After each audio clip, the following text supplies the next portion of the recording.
Hey guys, Aaron C coming at you again today with another video. Let's talk Elvis today. So, obviously we're going to cover some different styles.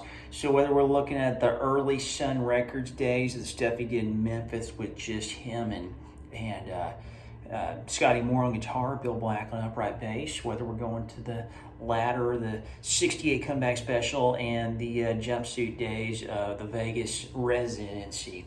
So let's talk some different things here. Obviously, I'm a little more partial to the Scotty Moore days. I think Scotty Moore was a great player. Now, I'm doing this on my telly, not the hollow body Gibson that Scotty played. I'm doing this with a flat pick, not with a thumb pick. I know Scotty could play with a flat pick, and I just see pictures of the thumb pick. But anyways, y'all might want to do your research on that. Okay, so whether we get more of that kind of Chet Atkins thing, Travis picking, whatever you want to call it. The way I do that is very simple. I take this F shape, okay, on the G, and you want to have that alternating bass line, and then I use my third finger, okay, and then I take my fourth finger on the left hand and put it there on that sixth.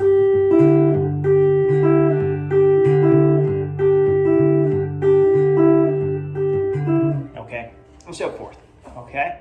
Another easy shape is to take this C7, and you want to alternate that third finger on the bass.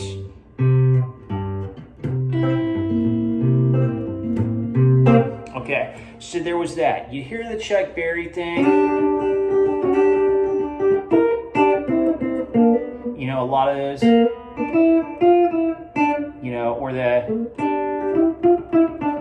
Now, I'm doing that palm muting thing for that sound, okay? So I take the heel of my hand over where the strings come in.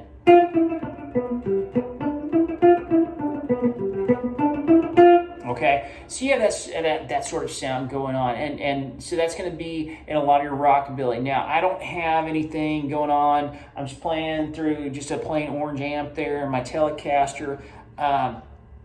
I don't have any slapback reverb going on, which is really what you want to get for that true rockabilly sound. I don't have any tremolo, going on there to really get all that stuff they did back then, or the plate reverb and all those things. So you might want to do your homework if you're looking at doing different effects. Obviously, I don't have all those old tube amps and all that stuff sitting around that they did. Okay, so that was just kind of that. Another thing, he would use these short chords and that D shape. Like a lot of the other rockabilly players, do that tremolo, okay, with that D shape, because as long as you're keeping all closed strings, it becomes a movable pattern. So there's nothing. That's okay whether you do up here. If you're like on a little side note, if you're doing. Luther did that in Folsom Prison Blues. Now, back to Elvis though. Okay? So that was a common thing. So those are just kind of some basic how-tos if we're talking about, Scotty Moore. I'm not really going to talk a lot about the movie stuff because that could open a can of worms. I'm just kind of keeping more generalized surface level here. Okay? Which brings me to the latter part of his career, which means we got to talk about James Burton, who did a lot of the 70s jumpsuit Vegas Elvis stuff. Okay, now James did play on a telly. Okay, so we're going to hear a lot of those, like for example, like those CC Rider, those kind of licks. So what I do there is I take this A7th where I have the fifth string open. So I play the fifth string. I put take my second finger up, and then I hammer down with that third finger on the 7th fret, while doing it kind of with a palm mute.